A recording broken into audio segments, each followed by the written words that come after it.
Prohibition prohibited the sale of alcohol, with two exceptions.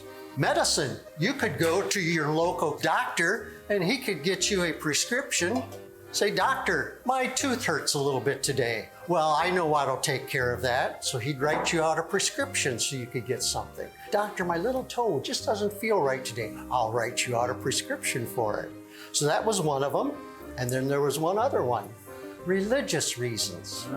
You can't take the wine out of the Eucharist, so they decided they still needed somebody to be able to sell that. So the government decided they would issue 10 permits to produce alcohol for sale. All they had to do was apply for that permit. There were only 6 applied for. 6.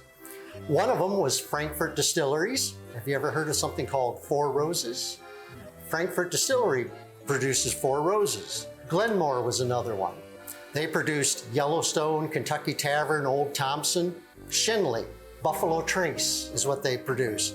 AMS, American Medicinal Spirits, Jim Beam, Basil Hayden, Overhaul, APH Stitzel, Weller. Have you ever heard of Bullet? And then there was one more, Brown and Foreman. And what they made was Old Forester. Now, George Garvin Brown was a pharmaceutical rep. In 1870, he and his half-brother opened a distillery down on Whiskey Row in Louisville, Kentucky. And after a year, I don't know, brother-in-laws, maybe they don't get along very well, but he got out of the business, so he went into business with his accountant, a man by the name of George Foreman. And this was before he started selling grills. George Garvin Brown was a pharmaceutical rep. So his unique concept was he was going to sell everything in glass bottles. Before that, everything would be in barrels, and then they would tap those barrels and pour them into bottles, but he was going to sell it direct from bottles.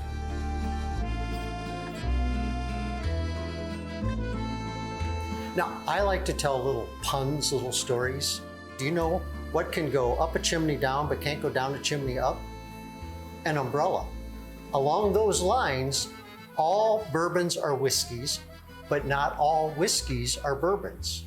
We hold to there being 7 unique things that constitute being a bourbon. It has to be made in the United States. It has to be a minimum of 51% corn. It has to be made in a new charred oak barrel. It's distilled to no more than 160 proof. It enters the barrel at 125 proof. It has to be bottled at no less than 80 proof. And the last one is no additional flavorings or colorings are added to it. Well, it's time to 86 it.